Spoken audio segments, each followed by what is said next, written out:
For the first time, the government is allowing doctors to use embryonic stem cells in a medical treatment. Good morning, John and Chanel. This will no doubt be the most colorful Tea Party rally to date. It's called Unity. That's UNITEA. And organizers are out to dispel the belief that the Tea Party is a racist movement. Good morning, Shawnette. Now, we knew this trade was coming. It's been the talk, like you said, for quite some time. But the Washington Redskins, that's the big shocker. You know, it's in the 80s right now. It feels really comfortable. Unfortunately, it's going to be a lot hotter by the time these chairs fill up with parade goers. Front page of this morning's Daily News says it all. Drop dead. That's Mayor Nutter's message to this pension program, which turns out is costing the city more than $250 million. Some homes in Millville have no damage at all, but you go across the street and you see others that felt the full force of this storm. Good evening, I'm Ty Chandler. Just a little less than 2 months now until voters head to the polls, and young voters may not be a sure thing for Democrats this election season. The last of the 33 miners is finally free. 54-year-old Luis Arzua was the shift leader who held his men together throughout their ordeal. One by one, the miners made the 15-minute journey, 2,000 feet to the top, emerging into the spotlight after 69 days underground, greeting their loved ones with hugs, tears, and prayers. In one case, a cheer. Miner Ariel Tacona has been waiting to meet his baby daughter born while he was trapped underground. Today, I think that all the Chileans and probably people around the world have learned a lesson of unity, of courage, a lesson of faith, a lesson of hope. The only mechanical glitch all day came when workers had to fix a broken door latch. The health minister says the miners are in remarkably good shape, but one has pneumonia and several will need dental surgery. One of the miners, Yanni Barrios, was nicknamed the Doctor for taking care of his colleagues underground. The rescues have been broadcast live around the clock to TV audiences around the world. Even President Obama was watching. Let me also commend so many people of goodwill, not only in Chile, but also from the United States and around the world, who are lending a hand in this rescue effort. Pope Benedict offered a blessing in Spanish. Many of the miners emerged wearing T-shirts that summed up their feelings. Gracias, Senor, they said. Thank you, Lord. Ty Chandler for CBS News, New York.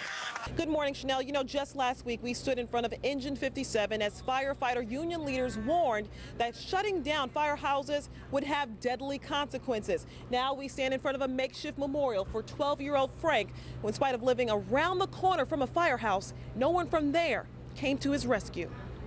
12-year-old Frank couldn't speak, but he made quite an impression on his neighbors, who think the little boy might still be alive if Engine 57, which is right around the corner, had been open. There it is right there, in loving memory of Frank. And 1, 2, 3, 4, 5 houses. I think that's the proof right there. That's it.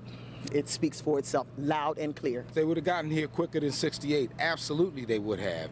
But one of the things we have to remember is that because you live around the corner from a firehouse, because you're right next door, doesn't mean that you're not going to die in a fire if you haven't done the right thing. Commissioner Ayers says the home didn't have working smoke detectors, and that's where the blame lies, not in a new policy that deactivates up to 3 fire companies a shift to save the city $3.8 million in overtime.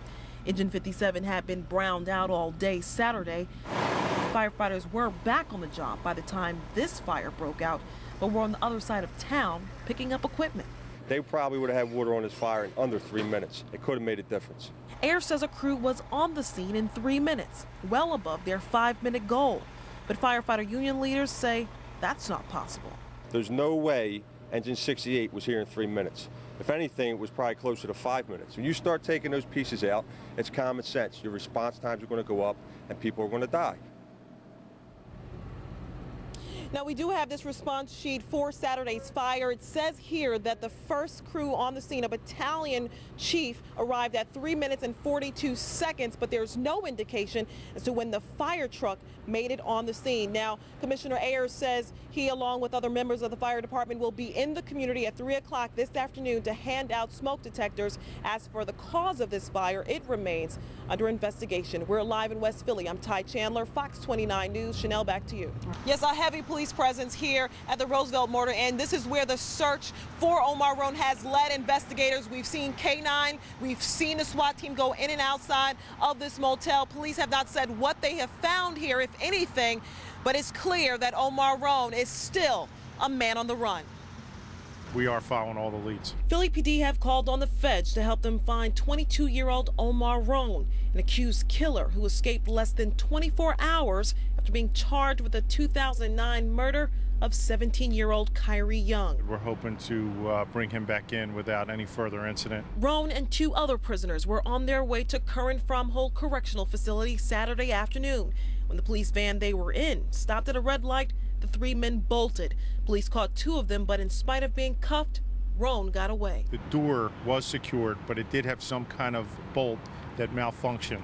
And the individuals on the inside, it's believed that they were able to force that in such a way that the door became ajar and they were able to escape. So right now, the commissioner has ordered those particular vans, the vans like that van, off the street, and they're being evaluated now to make sure that this don't happen again. We've seen the SWAT team come out of the motel, though there are still a lot of police here at this motel investigating this scene here. You know, at the same time that Kyrie Young's mother found out that an arrest had been made in her son's murder is when she found out that the accused killer had escaped. There is a $2,500 reward for any information about the whereabouts of Omar Roane. Also, police asking for anyone that knows anything about his whereabouts to call 911 because he is considered dangerous. David Rogers Berry's life is all about music. He's a drummer in a flamboyant folk rock band, but he almost had to give up his dream after being diagnosed with a rare form of cancer that could have cost him his arm. To imagine not making music would be, I have to reevaluate my whole life. The 28-year-old was on tour in Europe last year when he found out he had osteosarcoma in his shoulder. Osteosarcoma is a type of bone cancer that affects about 600 children and young adults in the U.S. each year. Years ago, the survival rate for osteosarcoma wasn't good. But now with the combination of chemotherapy and surgery, the majority of patients whose cancer is limited to one bone can expect to be cured and keep their limb. Doctors don't know what causes osteosarcoma, but think it has to do with the rapid turnover of bone cells. It probably has something to do with tumor growth because it tends to occur in patients as teenagers and young adults as they're going through growth spurts. Surgeons replaced part of David's bone with a metal ball, allowing him to keep drumming. He no longer has the strength to play as hard as he used to, but he says that's opened him up to a whole new way of making music. I'm into a lot of music, though, that's beautiful and not just like punk rock, high-energy stuff. But David may soon be able to pick up the pace. Physical therapy is strengthening his shoulder, and he goes for regular checkups to make sure he stays cancer-free. Ty Chandler, CBS News, New York. For the first time, the government is allowing doctors to use embryonic stem cells in a medical treatment. The unnamed patient in Atlanta had a recent spinal cord injury. Researchers are hoping the stem cells will travel to the site of the injury and release compounds that will help the damaged nerves in the cord regenerate. The stem cells being used were taken from embryos left over from fertility treatments. And researchers say women can lower their risk of breast cancer even if they have a family history. A new study found exercising regularly, maintaining a healthy weight, and drinking less alcohol help prevent the disease in women with and without a family history. About 15% of all postmenopausal women have a genetic predisposition to breast cancer. And a new study finds autism is more common in children who had jaundice at birth. Jaundice causes a yellowing of the skin in newborns and usually disappears quickly without treatment. Researchers say they don't know how the conditions might be related. It could be that children genetically predisposed to autism might also be vulnerable to jaundice. And those are some of the day's top health stories. I'm Ty Chandler, CBS News, New York.